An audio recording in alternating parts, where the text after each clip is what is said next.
ഞാൻ സരിതാഹരി. എല്ലാവർക്കും നമസ്കാരം. ഇന്നത്തെ ഉച്ചപൂജര കളഭാലങ്കാരം. ഇന്ന് ശ്രീലകത്തുണ്ണിക്കണ്ണൻ വേണുഗാനം പൊഴിച്ചു നിൽക്കുകയാണ്. തൃക്കാൽ രണ്ടും പിണച്ച് വെച്ച് വേണുഗാനം പൊഴിച്ചു നിൽക്കുകയാണ് കേട്ടോ.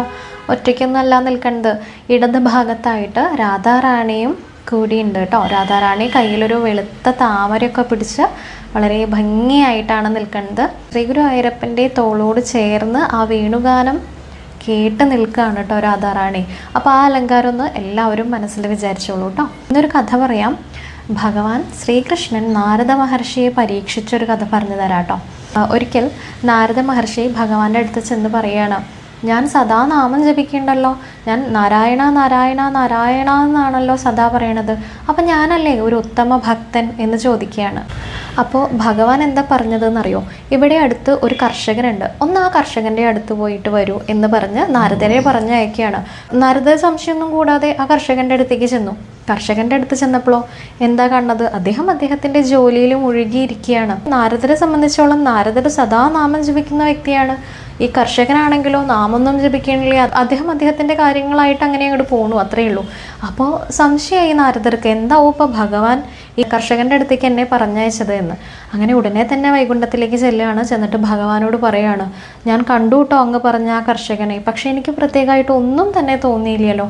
അദ്ദേഹത്തിൻ്റെ ജോലിയിൽ ഏർപ്പെട്ടുകൊണ്ടിരിക്കുകയാണ്, അത്രയേ ഉള്ളൂ, നാമം കൂടി ജപിക്കണില്ല എന്ന് പറയാണ് നാരദര് ഭഗവാന്റെ അടുത്ത്. അപ്പോൾ ഭഗവാൻ പറയാണ്, അദ്ദേഹം വളരെ ജോലി തിരക്കുള്ള ഒരു കർഷകനാണ്, പക്ഷെ അദ്ദേഹം എന്നും രാവിലെ ഉറക്കം എഴുന്നേൽക്കുമ്പോൾ നാരായണ നാരായണ നാരായണ എന്ന് 3 തവണ ജപിച്ചുകൊണ്ടാണ് ഉറക്കം ഉണരുന്നത്.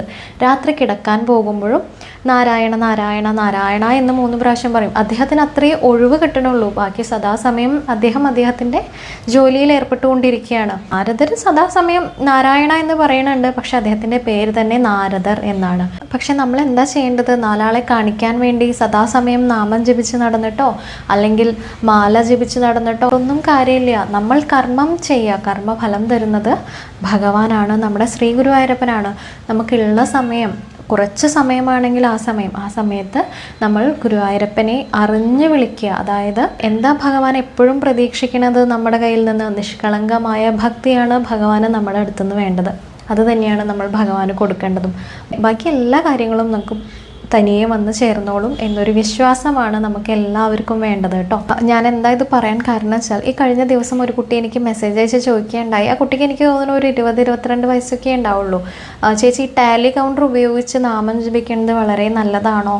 നമുക്ക് എത്ര നാമം ജപിച്ചു എന്ന് അറിയാൻ പറ്റുമല്ലോ എന്ന്. നോക്കൂ, ഇതൊക്കെ നമുക്ക് സെൽഫ് കോൺഫിഡൻസ് ഇല്ലായ്മയാണ് അല്ലേ? നമ്മൾ ആരെയാണ് ഈ ബോധിപ്പിക്കേണ്ടത്? നമ്മൾ നാമം ജപിക്കുന്നുണ്ട് എന്നുള്ളത് ബോധിപ്പിക്കേണ്ട ഒരേ ഒരാൾ ഭഗവാനാണ്, നമ്മുടെ ഭക്തിയാണത് അല്ലേ? അല്ലാതെ ഞാനിന്ന് ഇത്ര നാമം ജപിച്ചു, ടാലി കൗണ്ടറിൽ എണ്ണം നോക്കിയപ്പോൾ 2000 നാമം ജപിച്ചു, 3000 നാമം ജപിച്ചു, അതിലെന്താ കാര്യമുള്ളത്? നിങ്ങൾ തന്നെ ഒന്ന് ചിന്തിച്ച് നോക്കൂ. നിങ്ങൾ മനസ്സറിഞ്ഞ് ഭഗവാനെ വിളിക്കുക. അതായത് നാരായണ എന്ന് നിങ്ങൾ ഒരു തവണ വിളിക്കുന്നുണ്ടെങ്കിൽ അത് ഭഗവാൻ അറിഞ്ഞാൽ പോരെ? നമ്മുടെ ശ്രീ ഗുരുവായൂരപ്പൻ അറിഞ്ഞാൽ പോരെ? നമ്മൾ ആരെയായി ബോധിപ്പിക്കേണ്ടത്? അതിൻ്റെ ഒന്നും ആവശ്യമില്ല. ഇനിയിപ്പോൾ നിങ്ങൾക്ക് സെൽഫ് കോൺഫിഡൻസ് ഇല്ലായ്മ അല്ലെങ്കിൽ നിങ്ങൾക്ക് എന്താ പറയുക, നിങ്ങളെ തന്നെ സ്വയം ബോധിപ്പിക്കണം നിങ്ങൾ ഇത്ര നാമം ജപിച്ചു എന്നുള്ളത്. അങ്ങനെയൊക്കെ ആണെങ്കിൽ നിങ്ങൾ ടാലി കൗണ്ടറിലോ അല്ലെങ്കിൽ മറ്റു മാർഗത്തിൽ കൂടെ നിങ്ങൾ നാമം ജപിച്ചോളൂ കേട്ടോ, ഒരു കുഴപ്പമില്ല. ഈ നാമം ജപിക്കാനൊന്നും പ്രത്യേകമായിട്ടൊരു മാസം ഒന്നും മാറ്റിവെക്കരുത് കേട്ടോ. നമ്മൾ സദാ നാമം ജപിക്കുക. ഈ മാസം നല്ലതാണ് നാമം ജപിക്കാൻ എന്ന് കരുതി വൈശാഖ മാസം വരട്ടെ എന്നൊന്നും വിചാരിച്ച് ആരും കാത്തിരിക്കരുത്. നമ്മൾ നിത്യതയിൽ ചെയ്യുന്ന കാര്യങ്ങളൊക്കെ അങ്ങനെ തന്നെ തുടരുക. നമ്മുടെ മനസ്സിൽ തോന്നുന്ന കാര്യങ്ങൾ, അതായത് നമുക്ക് എന്നും നാമം ജപിക്കാം. നാമം ജപിക്കാൻ വേണ്ടി പർട്ടിക്കുലർ ആയിട്ടൊരു മാസം എന്നൊന്നുമില്ല. എല്ലാ മാസത്തിലും നമുക്ക് നാമം ജപിക്കാൻ സാധിക്കും. അതുപോലെ ഇത്ര നാമം ഈ മാസം ജപിച്ചു കഴിഞ്ഞാൽ നല്ലതാണോ എന്നൊക്കെ ചോദിച്ചാൽ അങ്ങനെയൊന്നുമില്ല. എല്ലാ ദിവസവും എല്ലാ നാമം ജപിച്ചാലും നല്ലതാണ്. നമുക്ക് എല്ലാ കാര്യവും ബോധിപ്പിക്കേണ്ടത് നമ്മുടെ ശ്രീ ഗുരുവായൂരപ്പനെ മാത്രമാണ്. അതെന്നും അങ്ങനെ തന്നെ ആവട്ടെ കേട്ടോ. അപ്പോൾ ഈ നാരദരുടെ കഥ പറഞ്ഞ പോലെ നാരദർ നാമം ജപിക്കാത്തതുകൊണ്ടൊന്നും അല്ല, പക്ഷേ ആ ഒരു നിഷ്കളങ്കമായ ഭക്തിയിലാണ് ഭഗവാന് സന്തോഷം. അപ്പോൾ ഭഗവാന്റെ സന്തോഷം അതാണെങ്കിൽ നമ്മൾ അതാണ് ചെയ്യേണ്ടത് അല്ലേ? അപ്പോൾ ഈ കഥ എല്ലാവർക്കും ഇഷ്ടമായി എന്ന് വിചാരിക്കുന്നു. ഗുരുവായൂരപ്പൻ എല്ലാവരെയും അനുഗ്രഹിക്കട്ടെ. സർവം ശ്രീകൃഷ്ണാർപ്പണമസ്തു.